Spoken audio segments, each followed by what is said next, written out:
looked like a normal road, like you'd see anywhere else in the county. Except a day like this. Except for a day like this.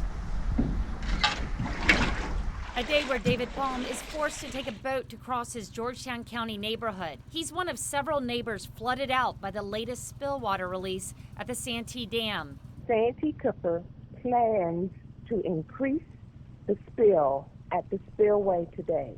A deluge of rain in the upstate forced Santee Cooper to send the spillwater this way. It'd be nice if they could help us out more at the dam. They could share the joy. Neighbors suggest partially redirecting that spillwater to another waterway, like the Cooper River. I know that the water can go to several different places instead of just right here. Santee Cooper says the Army Corps of Engineers is contracted to control the flow down the Cooper River. Laws can be changed. Everett, Carolina represents Santee River communities. It's very disruptive, not only the physical damage to the property and the subsequent damage left by this water spill. As you can see, the river has completely overtaken this boat behind me, and these floodwaters run all the way 500 yards in to Jimmy Small's house. You're probably 2.5 foot over here. Small says he worked for Santee Cooper for 32 years before retiring. He gave us a river tour of his property. This is not the first time that spillwater has reached his home. I got about 2 inches of water sitting in my house right now. He's convinced this water that's wrecking his property does not need to be here. They just split it 50-50 when they spilled it. We wouldn't see this here. We wouldn't have houses flooded like we've got flooded in this community. You wouldn't have roads that are blocked off. Working for you, Ann Emerson, ABC News 4. Moved by Mother Nature twice. This time around, machines and manpower. The Folly boat has been stuck in Chris John's backyard for 2 years. Stay right there. Good girl. He's been more than ready to see her go. This is a really great day. Folly boat is going to its next home. In order to get her out, a crane had to move in, taking down trees and fencing in the process. We can try to peel off that old paint, but it's a good 4 to 5 inches thick. Lending his team and equipment, Jamie Limehouse was up for the challenge. Every job's different. This one's a little bit tricky because of we should have had a traco involved, but we're getting it. Drag, lift, or pull. A few snags along the way. Less than 2 hours later, she emerged in better condition than expected. What a great day. I never thought that thing was going to come out of the marsh. It was definitely a big ordeal. Just to see the boat come out in one piece, I think was best case scenario. Hoisted onto a truck, the 20,000-pound boat was strapped down, ready for the journey home. This too shall pass, so I guess that was true for me. Really happy about today, that it went so well. Just excited for the boat to come back to the community.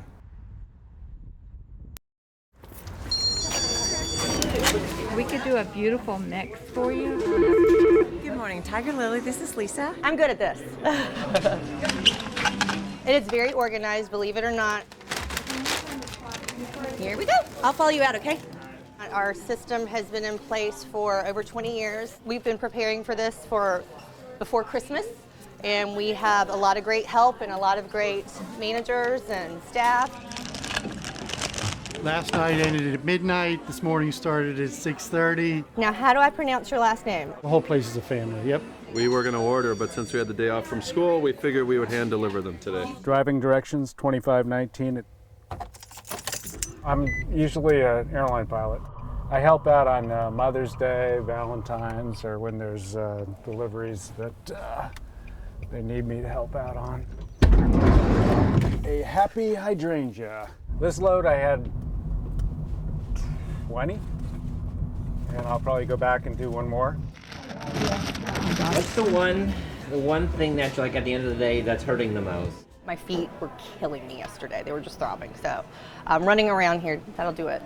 I'm ready to load it up. I found it. Some people are here for the first day ever, and some people have been here 17 years, and we're all working towards the same thing.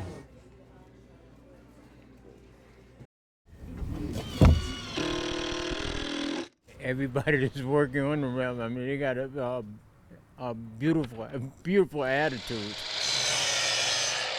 Man, I'm amazed and I'm happy. I noticed that he was struggling coming down his ramp. I was sitting outside and I noticed he came down really fast where he lifts up and literally fell out of his wheelchair. When Mr. Williams' story came to us, we reached out to Greystar and said, hey, we have one more ramp. Can y'all do one more? Push this down up under there. Same angle as these. We are out here today building a wheelchair ramp as a part of the 10th annual Operation Home Greystar Wheelchair Ramp Blitz. It's anything from digging post holes, we're cutting deck boards, and putting it all together. Oh, inside the post, sorry, yeah, it's 22. It is so inspiring, and you just go home and you know that literally in a matter of hours that a family's life has been changed. Little things like that means a lot to all of us, our veterans. You feel like we're totally appreciated. It is rare that you can have 30 plus community members and partners. Oh, nice. So this is perfect. Today we are in partnership with the International African American Museum and Dominion Energy, stuffing charter membership cards. The mission of the International African American Museum and the asset that it will be to this community begins with a younger generation. So this is team building for y'all also. Inserting these charter memberships that are going to go out to 1,800 students. We're waiting to seal and stamp our envelopes. I just live across the street and I thought I'd do something to help the museum. I'm done. I have one left though, so I'm at the end. I think the museum is going to tell a much larger story than about, black and white. I think it's going to talk about how folks have endured. Amazing progress that's being made out here. We see this as a reciprocal relationship, that in building this museum, it requires the kind of collaboration that's demonstrated by this important effort to connect